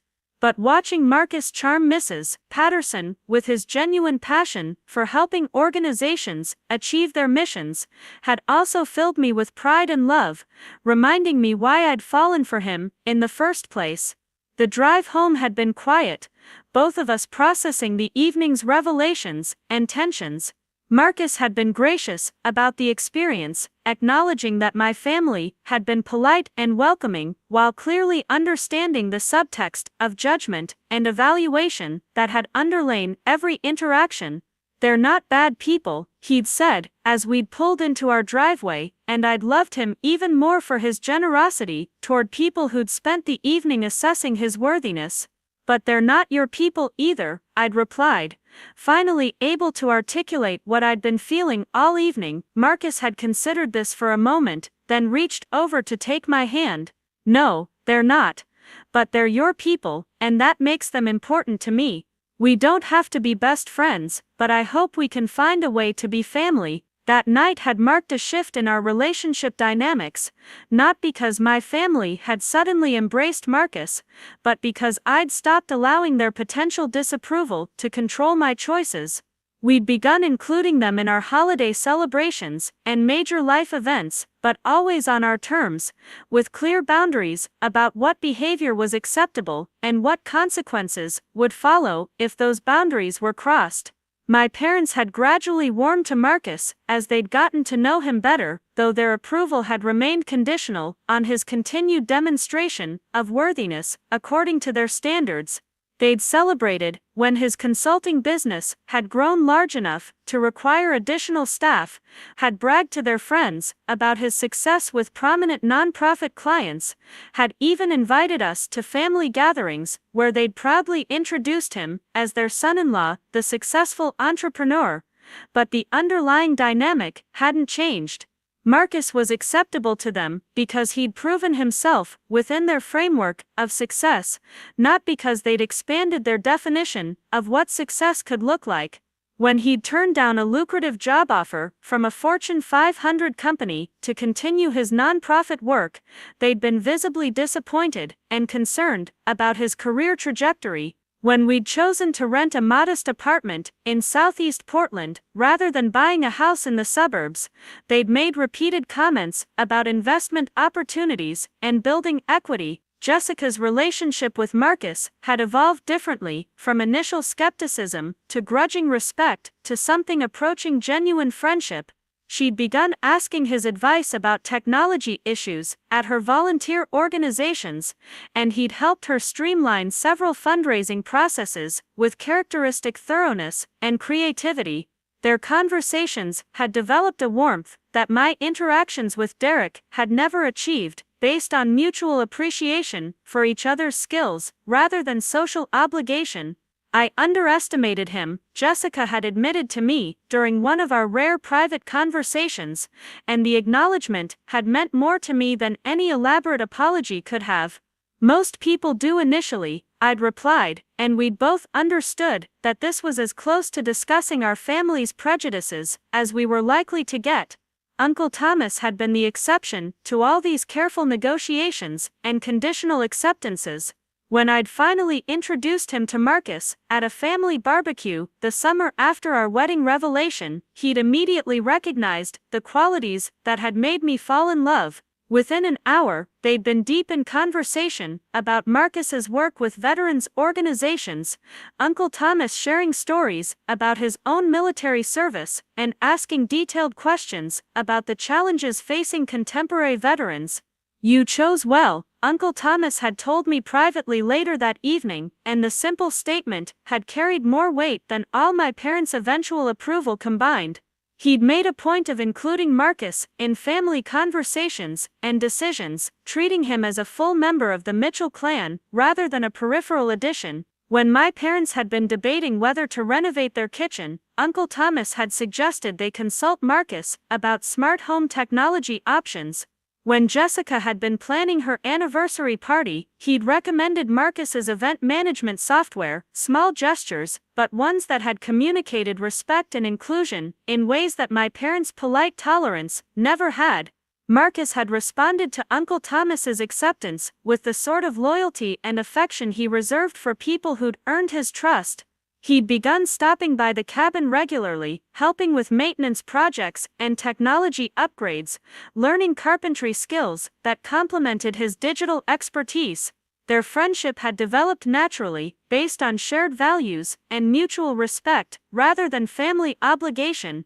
"Your uncle sees me," Marcus had said, after one of their weekend projects, and I'd understood exactly what he meant. Uncle Thomas had been the first person in my family to recognize that Marcus wasn't just someone I'd married, but someone who'd made me happier and more confident, whose presence in my life had brought out qualities that had always existed but had never been properly appreciated. He'd seen how Marcus encouraged my professional ambitions, supported my volunteer work, challenged me to think bigger about what I could accomplish. When Uncle Thomas had died, Marcus had grieved almost as deeply as I had, mourning the loss of someone who'd become not just a family member, but a genuine friend and mentor.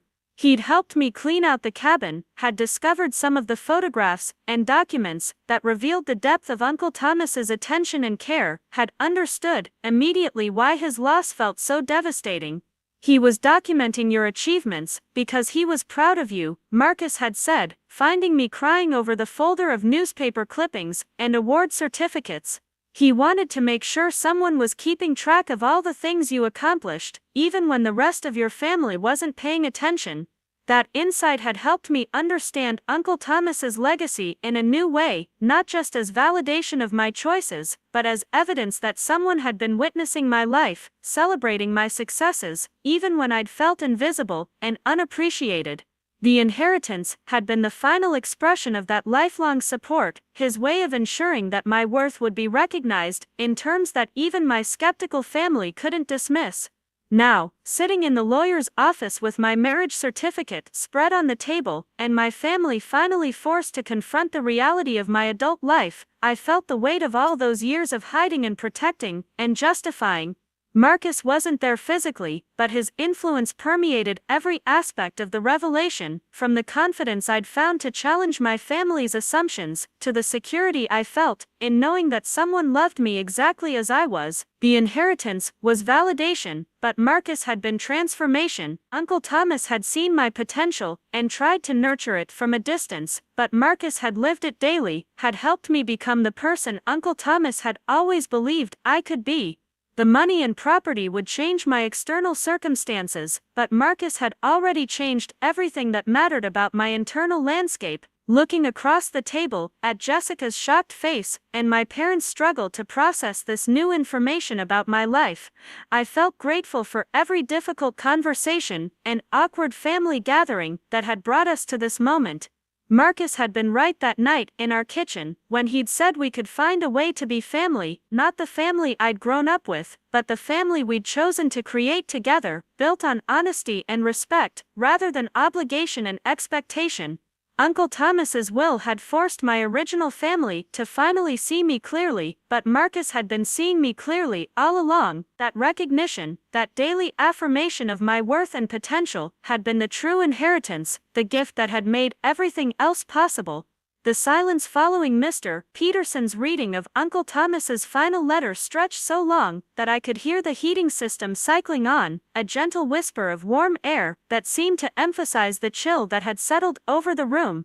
Jessica sat motionless, her perfectly manicured fingers still gripping the marriage certificate, as if she could somehow will it to change into something that made more sense within her understanding of reality. My father had removed his reading glasses and was cleaning them with methodical precision, a nervous habit that emerged whenever he felt overwhelmed by circumstances beyond his control. My mother broke the silence first, her voice smaller than I'd ever heard it. "Sarah, I need to understand. 3 years, you've been married for 3 years, and we never knew." She paused, swallowing hard. How did we not know?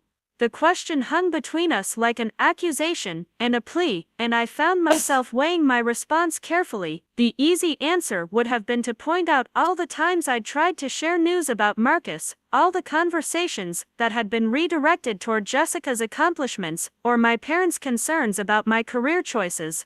But looking at my mother's face, seeing genuine confusion, and what might have been the beginning of understanding, I realized that blame wouldn't serve anyone in this moment.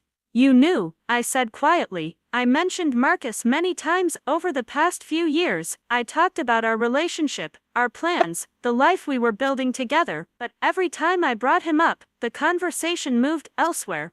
After a while, I stopped trying to force the subject. My father put his glasses back on and looked directly at me for what felt like the first time in years. "But marriage, Sarah, that's not just a relationship update, that's a fundamental change in your life. Why didn't you insist we listen?"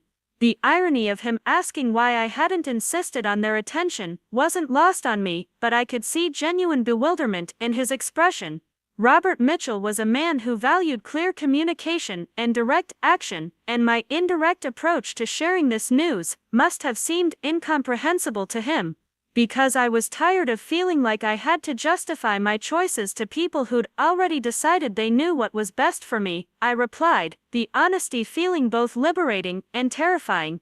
"Marcus asked repeatedly when he could meet you all, when we could have dinner together, when he could be part of family gatherings, but I kept making excuses, because I was afraid you'd find him lacking in some way, and I couldn't bear the thought of watching that happen." Jessica finally set down the marriage certificate, her movements careful and deliberate. "So you hid him from us, because you thought we wouldn't approve." Her voice carried a note of hurt that seemed genuine beneath the confusion. "I protected him from judgment that he didn't deserve," I corrected. "Marcus is an extraordinary man who's accomplished remarkable things in his field, who volunteers his time and expertise to help organizations that serve vulnerable populations, who's supported my career and encouraged my ambitions in ways that no one in this family ever has. But I knew you'd evaluate him based on external markers that don't reflect his actual worth." Mr. Peterson cleared his throat gently, reminding us of his presence.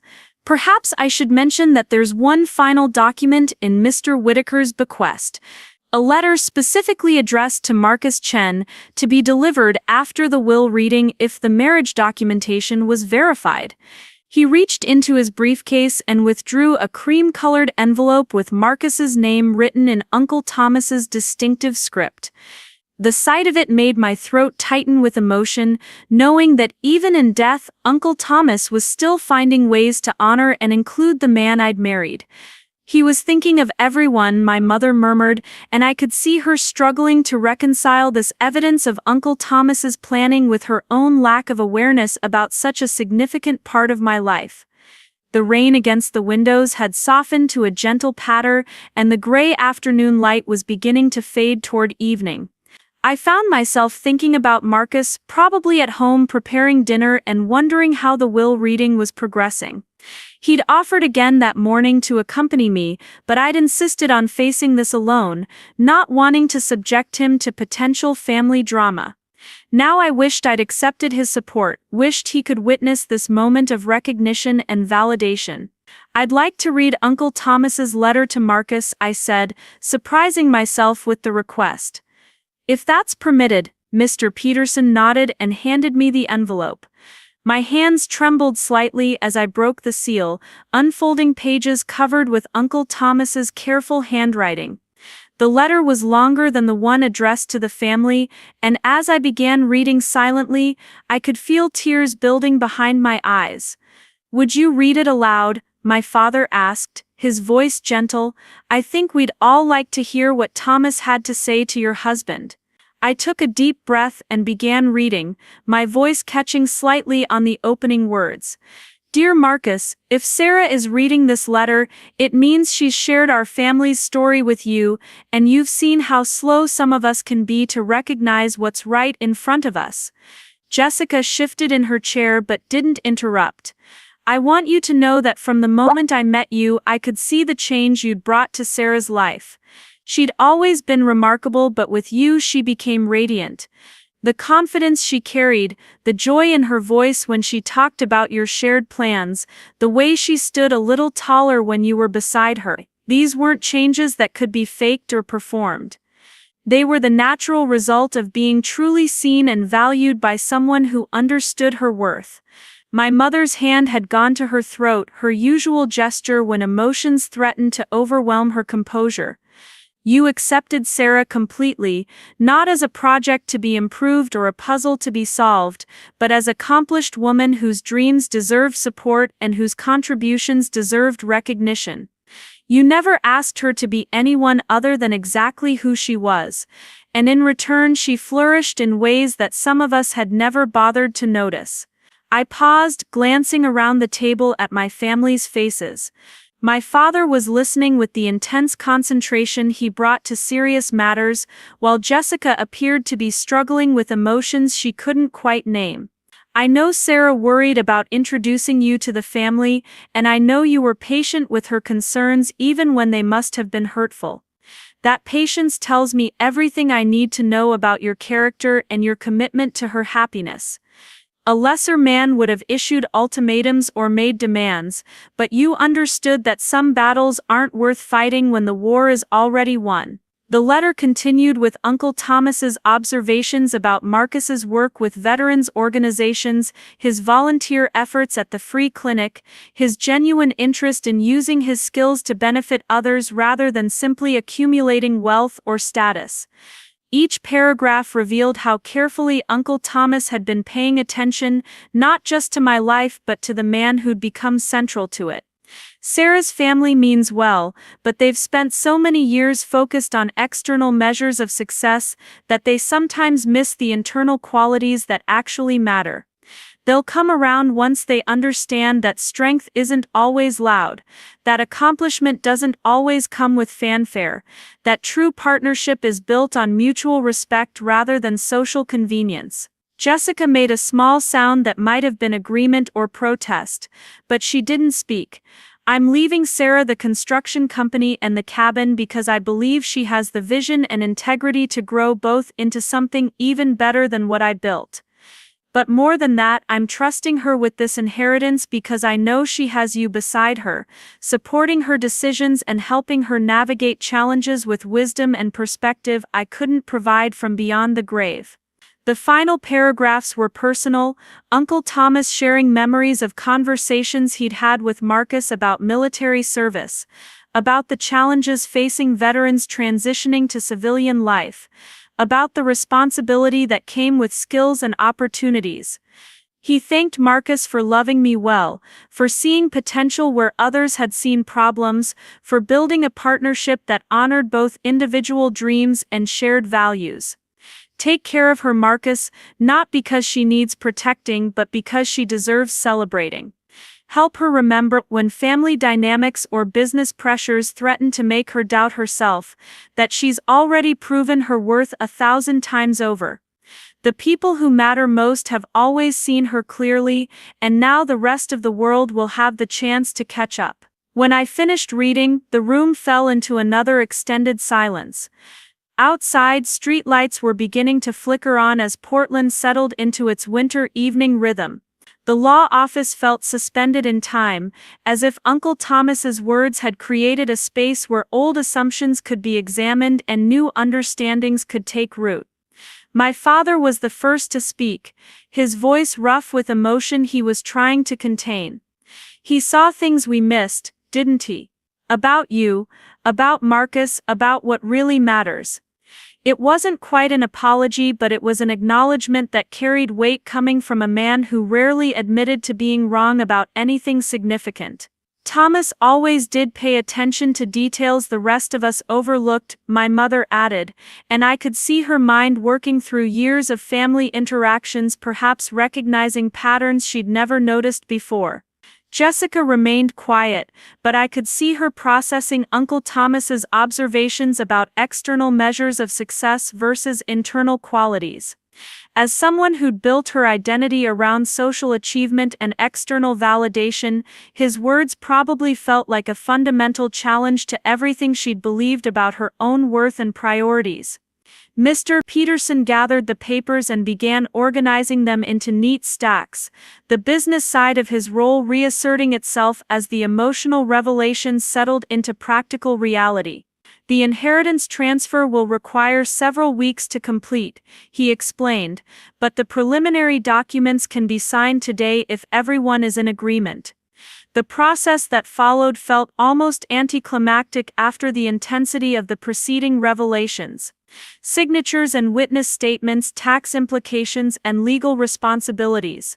The mundane details that transformed Uncle Thomas's intentions into binding reality. I found myself signing papers that would make me responsible for a multi-million-dollar construction company while still processing the emotional impact of his final letters. As we prepared to leave the law office, Jessica approached me with an expression I couldn't quite read. The confident mask she usually wore had slipped, revealing uncertainty and what might have been regret. "Sarah," she said, her voice unusually hesitant, "I owe you an apology. Several apologies, actually." I waited, not sure what to expect from this conversation. I've spent so many years thinking I understood what success looked like, what family loyalty meant, what kinds of choices deserved support, she continued. But listening to Uncle Thomas's letters, seeing the evidence of the life you've built with Marcus, I realize I've been measuring everything with the wrong ruler. The admission seemed to cost her something, this woman who'd never doubted her own judgment or questioned her assumptions about what mattered in life. "You don't owe me anything," I replied, meaning it. "We've all been doing the best we could with the understanding we had." "But I do owe you something," Jessica insisted. "I owe you the chance to be known, really known by your family. I'd like to meet Marcus properly, not as someone I'm evaluating but as my brother-in-law. I'd like to understand the work you do, the choices you've made, the dreams you're pursuing." The offer felt both overwhelming and precious, the possibility of a relationship with my sister based on genuine interest rather than family obligation. "I'd like that too," I said, surprised by how much I meant it. My parents joined us near the elevator, and I could see them struggling with their own mix of emotions and revelations. The ride down to the lobby was quiet, each of us lost in our own thoughts about what had transpired and what it might mean for our relationships going forward.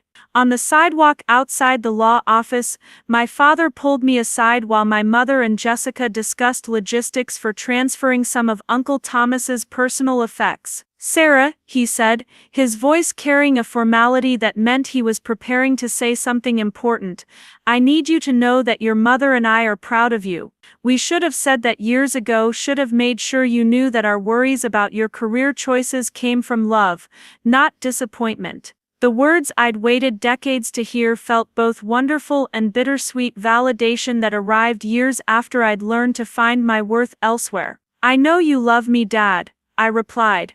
"But I need you to understand that Marcus loves me too, completely and unconditionally, and our marriage is something to be celebrated, not just tolerated." He nodded slowly, processing this boundary I was establishing with more directness than I'd ever used with my family before. "Bring him for dinner next Sunday," he said finally. "Your mother will cook that roast he mentioned liking, and we'll start over, properly this time." The drive home through Portland's evening traffic gave me time to process everything that had happened, everything that had changed in the space of a few hours. The inheritance was life-altering, but the emotional revelations felt even more significant. For the first time in my adult life, my family had been forced to see me clearly, to acknowledge the choices I'd made and the person I'd become. I found Marcus in our kitchen as I'd expected, preparing dinner with the quiet efficiency that characterized everything he did.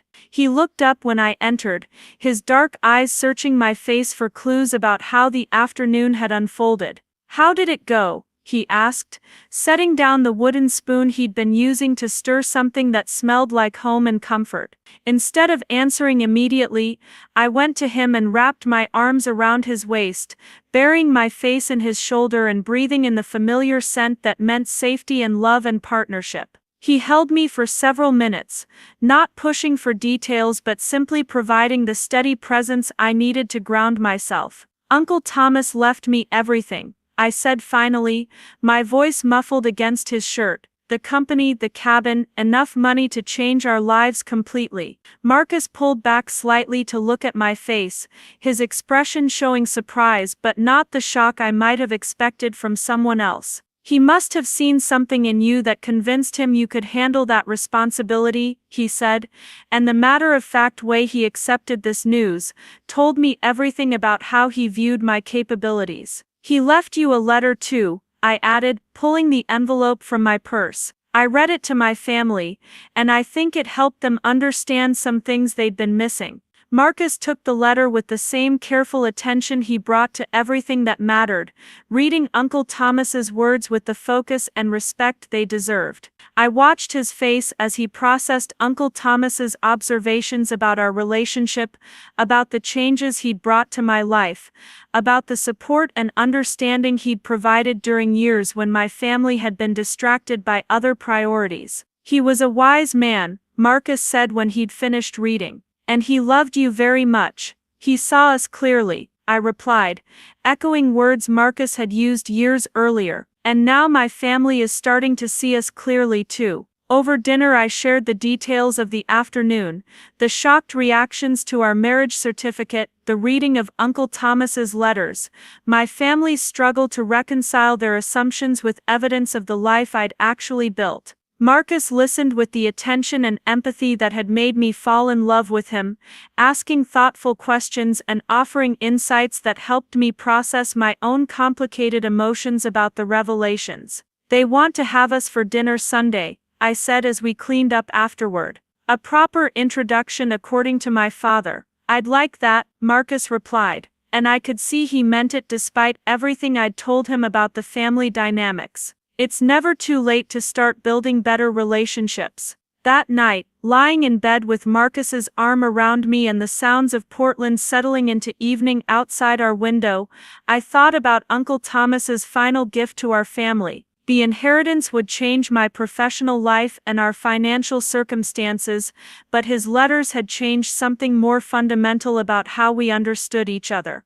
For years I'd felt like I was living two separate lives, the one my family thought they knew and the one I'd actually built with Marcus. Uncle Thomas had forced those two realities to converge, creating space for honesty and recognition that hadn't existed before. My family would have to adjust their understanding of who I was and what I'd accomplished, but they'd also have the opportunity to know the real me instead of the version they'd constructed from their own assumptions and limited attention. The next few months would bring challenges I couldn't yet imagine: learning to run a construction company while maintaining my nursing career, navigating the complex relationships between Uncle Thomas's employees and my own vision for the business, managing the financial responsibilities that came with sudden wealth.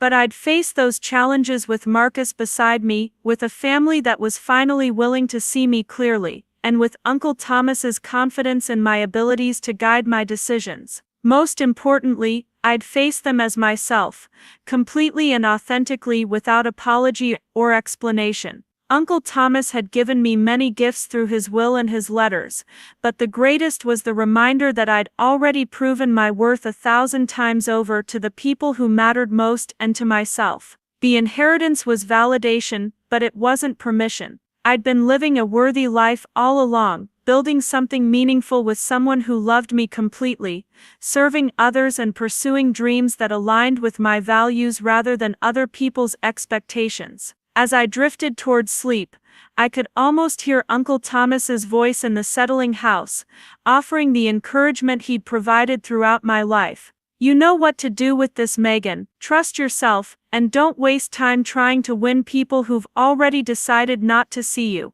But now, finally, the people who mattered most were ready to see me. And that recognition, combined with the love I'd found with Marcus and the purpose I'd discovered in my work, felt like the truest inheritance of all. The years that followed would prove Uncle Thomas right about my ability to grow the construction company while honoring its values, about my family's capacity to change their understanding of what success looked like, about the strength that came from building a life based on authenticity rather than approval. But even then, in that moment of transition between old assumptions and new realities, I knew that the most important work had already been done. I'd found my way to a life worth living, with a partner worth loving, and a family worth forgetting. Uncle Thomas's will had simply made sure everyone else could see what had been true all along. 6 months after the will reading, I stood in the main office of Mitchell Family Construction, watching the morning crew gather in the conference room for our weekly planning meeting.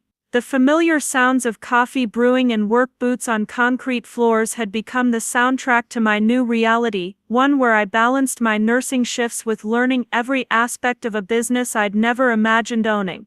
The transition hadn't been seamless. Several of Uncle Thomas's longtime employees had initially questioned whether a nurse could understand the complexities of commercial construction, while others had worried that new ownership might mean dramatic changes to the company culture they'd helped build. I'd spent countless hours in hard hats and safety vests, walking job sites and asking questions that revealed both my ignorance and my determination to learn. Marcus had been invaluable during those early weeks, applying his systems analysis skills to help me understand workflow patterns and communication breakdowns that were invisible to someone unfamiliar with construction operations. His nonprofit experience had also proven surprisingly relevant, particularly when it came to managing diverse teams and maintaining mission focus amid competing pressures. The biggest surprise had been discovering how naturally Uncle Thomas's values aligned with my own approach to leadership. The company had always prioritized worker safety over profit margins,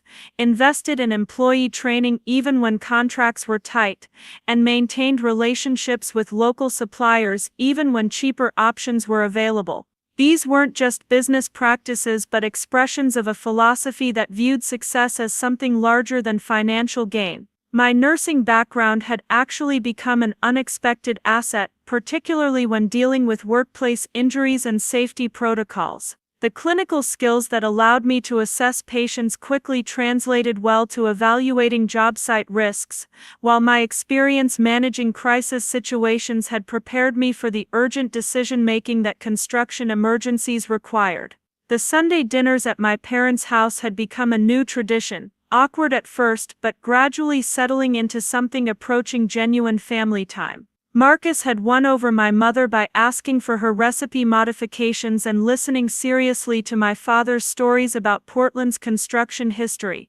Jessica had surprised everyone by becoming one of Marcus's strongest advocates, often defending his work when Derek made dismissive comments about nonprofit salaries. My relationship with Jessica had undergone the most dramatic transformation. The competitive dynamic that had defined our childhood had given way to something more collaborative, built on mutual respect rather than family hierarchy. She'd begun volunteering with some of Marcus's nonprofit clients, using her event planning skills to organize fundraisers and awareness campaigns that leveraged her social connections for meaningful purposes. The changes in my parents had been more subtle but equally significant. My father had started asking detailed questions about construction projects during our Sunday conversations, genuinely interested in my learning process and business decisions. My mother had begun referring to Marcus as her son-in-law in social situations, a small but meaningful shift from the careful neutrality she'd maintained for years.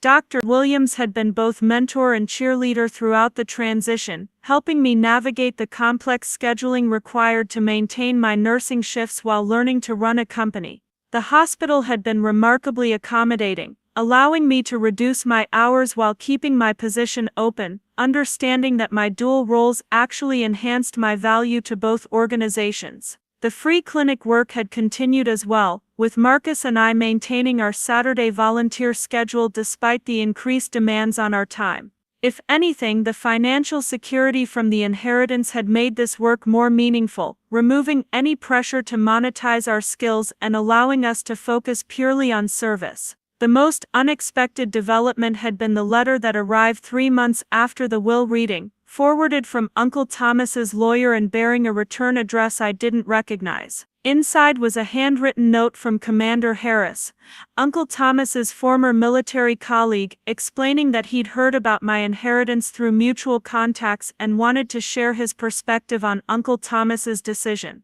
Commander Harris had known Uncle Thomas for over 30 years, had served with him during some of the most challenging periods of his military career, and had maintained a friendship that lasted through retirement and civilian life. His letter revealed that Uncle Thomas had spoken frequently about his family, particularly about his concerns that my accomplishments weren't receiving the recognition they deserved. According to Commander Harris, Uncle Thomas had spent years documenting my career progress not out of nosiness but from genuine pride in having a family member who'd chosen service over status. He'd kept every newspaper clipping about hospital innovations I'd contributed to, every award notification, every mention of my volunteer work. The inheritance had been his way of ensuring that my dedication to helping others would have the resources and recognition it merited.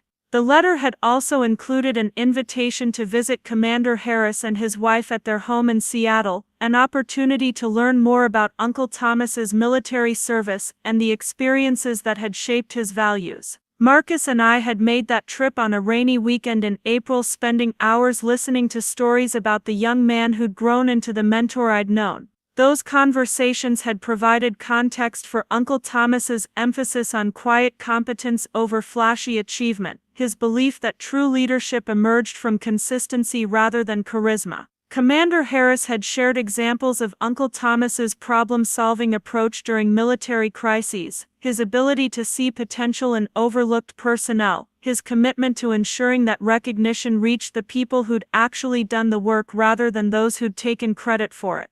The business had grown steadily under my management, partly because I'd maintained Uncle Thomas's commitment to quality and worker welfare, but also because I'd brought a healthcare professional's attention to detail and safety protocols. Several major clients had specifically commented on our improved safety record and the reduced insurance costs that resulted from fewer workplace injuries. Marcus had officially joined the company as Director of Technology and Operations, a role that allowed him to maintain his nonprofit consulting work while helping modernize our project management and communication systems. His presence had been particularly valuable during client meetings, where his technical expertise and calm professionalism had helped establish credibility with contractors who might otherwise have questioned my industry knowledge. The cabin on Mount Hood had become our weekend retreat, a place where we could disconnect from the pressures of running two careers and simply enjoy each other's company.